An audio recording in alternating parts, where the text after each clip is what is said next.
So you had bombshell news coming out today from the Supreme Court Justice, where 63 upheld upheld the state laws that ban transgender women that are competing in girls' sports. What does this mean in simple language? It means that states can choose to block trans athletes. So any states that have already passed laws protecting female athletes that do not want biological men pretending to be women in their sport, they could choose to say, no, you're biological men, you cannot compete in women's sports. That's what the ruling is. It protects those states that have passed those bans. It is not considered illegal discrimination. It is not forced a nationwide ban. So states like New Jersey, New York, California, where you have biological men that already are in women's sports, it says, look, we're giving this back to the states. The states could decide what they want to do with this law. Now, you already have 27 states that have uh, laws banning biological men to be in female sports, so pretty much protecting women. By the way, coincidentally, out of the 27 states, Trump won 26 of those states in the 2024 general election. And you have to go back, and I think that the Trump administration did not go far enough. They should have gone all the way and said, no, we should not have trans women, basically biological men, being in women's sports, period, full stop. I don't think it should go back to the states. I think it should be just a full ban.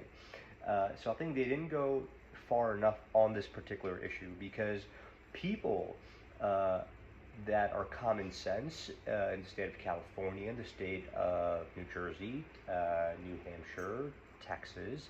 Sorry, not Texas, because Texas is like, no, we don't want this.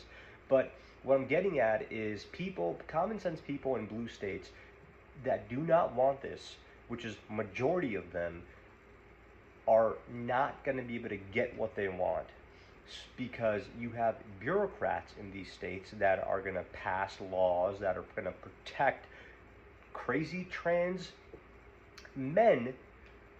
Again, this is so confusing. Women, biological men who are now saying they're women, to say we're going to be in these sports. So I think what needs to happen is every female athlete that is uncomfortable by this needs to speak up. Whether you're in a middle school level, on a high school level, on a collegiate level, you should speak up to this issue, because your voice is very important in this issue. I mean, you could just look at the numerous cases that have been actively happening in California and other states where you have biological men in women's sports. So there was a case where a biological man, who's again a trans woman, who grabbed another female in a wrestling match, grabbed her by her private parts in wrestling. And there's a video of it, you could see it. And I'll even post it in this if I could find that video. You had a weightlifting match in Texas where a biological man won a heavy weightlifting bodybuilding match in Texas. So again, I'm going to go back and say that Trump administration did not go far enough on this, and they need to go further.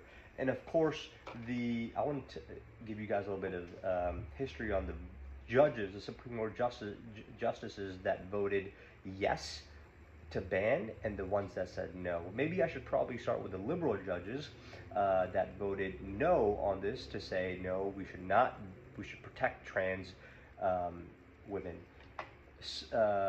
Sonaya Sotomayor, you had Aline Kagan, and you had Ketanji Brown Jackson.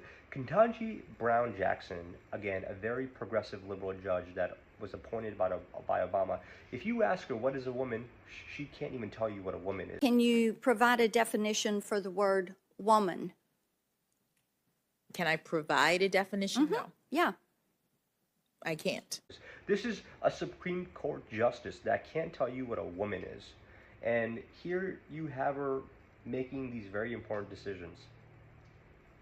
This is nuts.